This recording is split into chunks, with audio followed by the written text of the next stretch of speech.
Amara would always walk where she knew DK would not go, and when he asked for her to do the cleaning in his room, she would always have unfinished.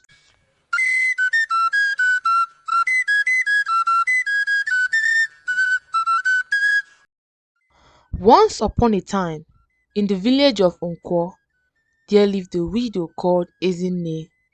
She had a daughter called Amara. Amara's father died while she was 15 years of age, and after that, her uncles threw her and her mother out of her father's compound because she didn't have a male child for her late father. Ezinne begged them not to ridicule her in such way, but her husband's brothers paid deaf ear to her plea. With tears and a broken heart, Ezinne took Amara and they went to her maternal grandparents' house.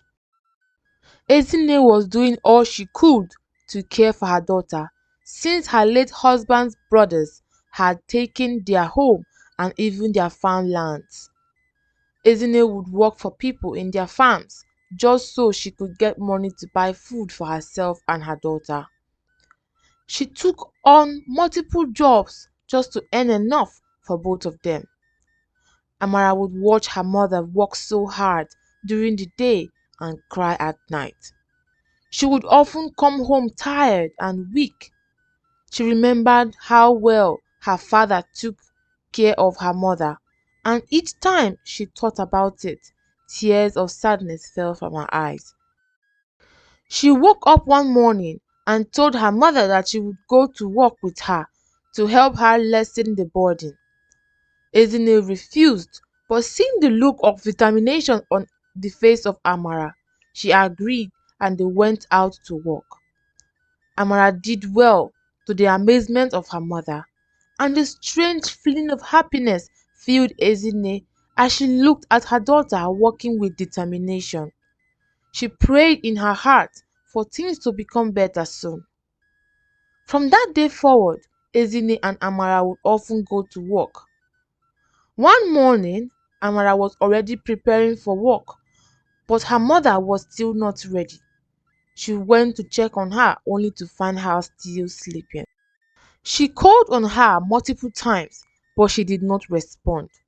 Fear filled her, and she went closer to her mother. As she touched her, she felt like her hand burned from how hot her mother's body was, and she was sweating profusely.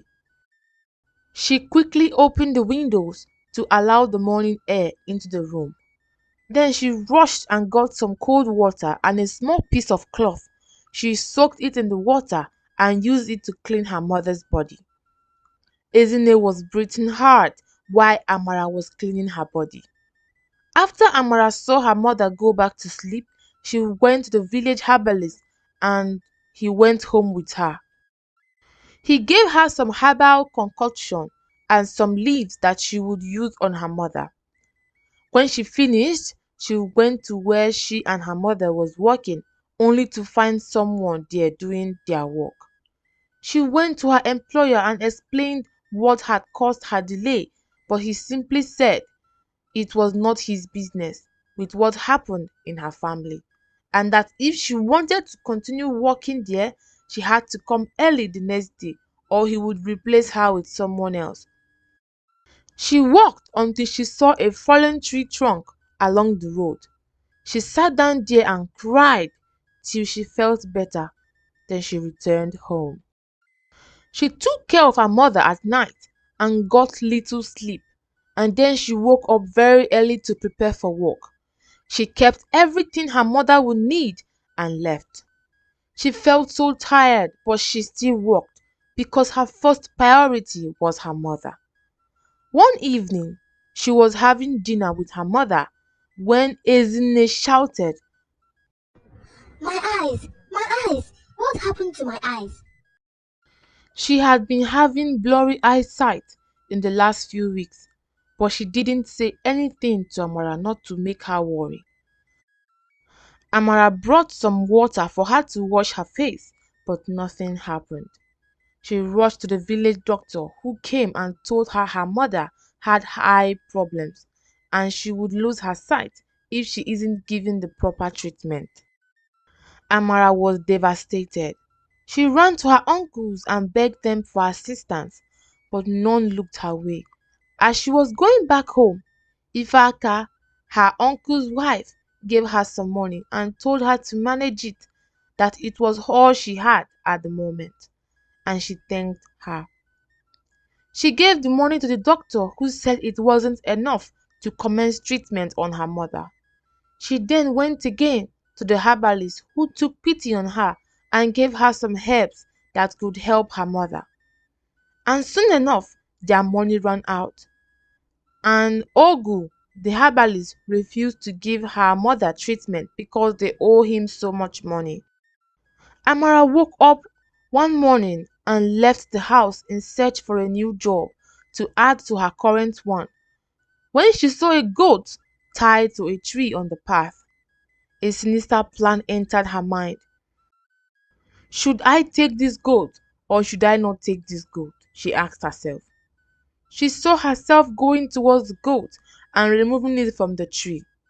She took it to the herbalist and gave it to him in exchange for her mother's treatment. Ogun looked at her suspiciously as to where she had gotten the goat from, but he said nothing. Amara felt so guilty and angry at herself.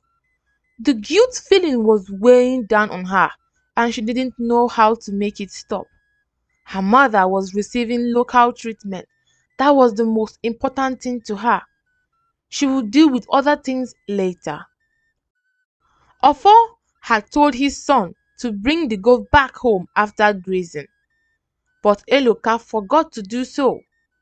Although it wasn't the first time he had done that, but this time they couldn't find the goat at the same spot. Ofo and his son walked around asking if anyone had seen their goat, and one woman said she saw the goat at Ogu's compound. Ofo got there and Ogu pointed that Amara had brought the goat in exchange for the treatment of her mother. Ofo didn't want to get in trouble, so he went straight to the king's palace and reported his findings. King Dike, the king of the Unku village, sent for Amara to be brought to him. Dike's guards went to Amara's house and took her. She had a clue as of why she was taken, and she didn't struggle. When she was brought to him, Dike was enchanted by her beauty. He stared at her, and for a minute he forgot why she was there. He called out to her and said, Amara, I'm sure you have a clue as to why you are here. Ofo had reported his missing goat, and from the information gathered, the goat was taken by you. Am I right? Yes, my king. She replied. Shame filled her. She never expected to be brought to the king's palace in such a manner, and for a bad reason. You have admitted to your crimes, and so you will be punished. DK didn't like the idea of punishing the young woman in front of him, but he could not show a weak spot. His people would think he was being partial. He sent for the guards to whip her 10 strokes of the cane. That was the punishment given to people who stole from others. As she was flogged, her cry echoed throughout the palace, and each time the cane came in contact with her skin, Dike wished he could take her place. After her punishment, she was told that she would work in the palace for 5 years. Amara cried. I can't stay here. I need to go take care of my sick mother. But that was the rule. Stealing was a big deal in the Unku village. King Dike, having pity on her, told her that she could go see her mother for a few hours daily after her daily chores. Amara thanked him for his consideration. Amara started working in the palace, and then in the evening she would go visit her mother with leftover food from the palace. Due to Ogun's medicine, Ezinne was feeling a little better. but her eyesight was still blurry. DK would steal glances at Amara whenever he saw her. No woman had made him feel the way Amara made him feel. He felt happy whenever he saw her face, even if he had the worst day. He couldn't talk to her as he already had a woman he was set to marry in a few months, but he couldn't stop himself from admiring her from afar. He liked the way she walked, smiled, and was dedicated towards her work. He sent someone to find out information on her, and they told him everything he wanted to know. He could only imagine how a young woman like her had so much burden. He would insist for Amara to clean his room and serve his meals, and during those occasions he tried to talk to her, but each time her answer was either yes or no. He felt as though she was angry with him about the whip and her working in the palace, but unknown to him that Amara was ashamed of her action, and she really didn't want anything to do with him. She found him attractive, but she didn't want to think about a man that was never going to be hers. Amara was such a free soul. She laughed and smiled with everyone. One evening, DK saw Amara laughing with one of his men in the palace. They talked as if they had known each other for a long time, and this filled him with jealousy. He saw the man's hand stretched to hold Amara's waist, and that was where he allowed his anger to take over him. Hey, you, go to your quarters and Amara come with me. Amara didn't know what she had done wrong, but she followed him. And she was surprised that he was going to his room, but as it was not her first time there, she had nothing to worry about. Amara, how much I want you to look my way. You never want to talk to me, but see how free you were with him out there. You are the first person I want to see each day and the last each night. I have fought my feelings for you, but the more I fight, the more I am consumed by your presence. DK said, looking straight into Amara's eyes. Um, my king, I don't understand what's going on. You have a fiancé. How can you say such things to me? Please, let me go and focus on your relationship. She said. DK, seeing how she rejected him, claimed her lips in a passionate kiss, which Amara returned. Then he pulled away and said, Amara, I know you feel something for me. Just let it grow, please. And as for my fiancé, you should not worry about it. I can take you as a second wife. DK said, pleading. Amara was stunned, a king begging her to love him. She must be dreaming. And above that, he kissed her. But what angered her was that he wanted her to be his second wife. She was not willing to be anyone's second wife. She struggled for him to release her, and as he did, she ran out of the room. Amara would always walk where she knew DK would not go, and when he asked for her to do the cleaning in his room, she would always have unfinished work. When she was told to serve him food, she would put her head down and never look at him. This angered him to the extreme. Princess Nkoli, his fiancée, came to visit the palace. She was kind, but there was something off about her. She always smiled when people were looking and gloomy when she was alone. Few days after her visit, Nkoli felt sick and begged to return to her father's kingdom, but DK refused because she could not go away while she was sick. He sent for the palace doctor who checked her and confirmed she was pregnant. Congratulations, my king. Your wife is pregnant. DK was surprised. They had never been intimate, so how could she end up pregnant?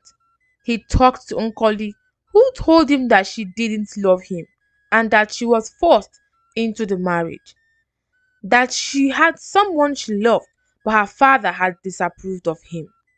She begged Dike to forgive her and that she would talk to her father about her pregnancy. Dike wasn't really happy about the turnout of events, but he was sure grateful that it had turned out the way it had. Now he can fully pursue Amara, the woman after his heart. He went to Amara's mother's hut and waited for her because she usually goes there every evening. He sat in the corner as he watched her come into the compound. A rare smile lit her face as she hugged her mother. He had never seen this side of her. She felt so relaxed and in the moment. He smiled because of the wonderful sight before him. He waited until she had put her mother to sleep so that he could follow her back to the palace. On their way back, he suddenly held her on the waist as she screamed and thought it to be thieves. She turned and saw the king. My king, what are you doing out here alone? I'm not alone, Amara. I am with you. Why have you been avoiding me, Amara? I made my feelings known to you, but you rejected me on the spot. My ego was bruised, but here I am, following my heart. I'm sorry, my king. I can't be your second wife. And even if I could, I am not the right one for you. There are other maidens more beautiful and talented than I am. Please go for them. And for your last question, I do find you very attractive, but you are not in my league. I am just a palace maid who is being punished for stealing to care for her sick mother. How much I regret that day. Not a day goes by that I didn't wish I didn't do something so wrong. Everything happens for a reason, and because of this reason, I met the most beautiful, humble, and considerate woman ever. Please, Amara, don't run away from me. And I think I owe you an apology for the way you were flogged the other day. I am so sorry about that. You don't owe me any apology, my king. I was punished for my actions. So please stop apologizing. She hugged him, and it felt so natural. Amara promised to give him a chance. From that day, Amara and Dike would share glances, and they would smile at each other often. Some people noticed, but none dare ask any question.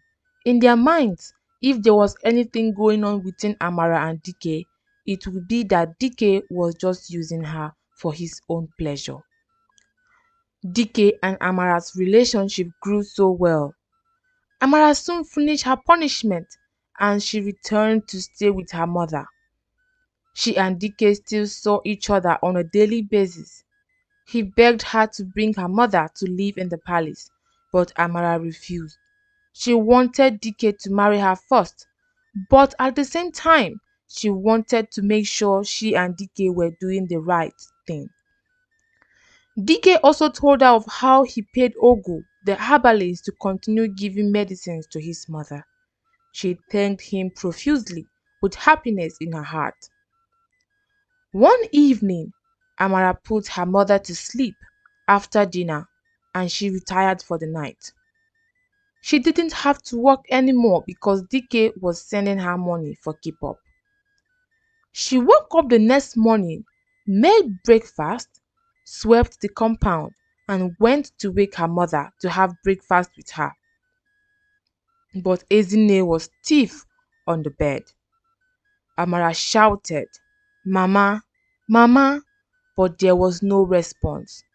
She cried and cried and cried. She was inconsolable. Before noon, news got out about the incident, and Dike came, took her, and went to the palace to stay with him. He then sent someone to take care of her mother's corpse. He hated how his beloved was sad. He immediately wished he could take her pain away, but he didn't know how. Dike sent some elders to go to Nkwo with Amara so she could discuss her mother's burial rites with her father's people. On getting there, her uncles were hostile. They even refused to listen to anything they had to say. They returned to Unku and Ezinne was buried in her maternal land. After the burial, Dike wanted to pay Amara's bride price, but Amara refused for her bride price to be paid to her uncles. My love, it is tradition that your paternal people take your bride price. You don't have to be friendly with them if you don't want to. But this is what I am going to do. I hope you understand. I would not want to do something that you did not like if it wasn't necessary. Amara agreed and Dike went and asked for the marriage list from her uncles. They were all smiles and they even asked for more things than required, but Dike fulfilled their wishes. After their marriage, Amara went to live with her husband. She was surprised when one day two of her uncles came to visit her with smiles on their faces. When she saw them, she was filled with disgust and anger. Uncles indeed. What have you come here for? Oh, I know. To enjoy yourselves. But guess what? You will be going back where you came from. You have come to reap where you did not sow. You were never available when I need you. I forgive you for my own good, but I will not tolerate this fake display of affection. So please find your way out. Amara said, and her uncles left with shame on their faces. The moral of this story: everything happens for a reason. Boy or girl child, all are children, and each deserves love as much as the other. The tradition where uncles treat his brother's wife with hate and contempt because she did not give birth to a male child is absurd and should stop. This story should also be a reminder and encouragement to everyone out there that has difficulty in one thing or the other, that it will not last forever. It will definitely come to an end one day. Thank you for watching and I hope you enjoyed this story. Please don't forget to like, comment and share. See you in our next story. Bye.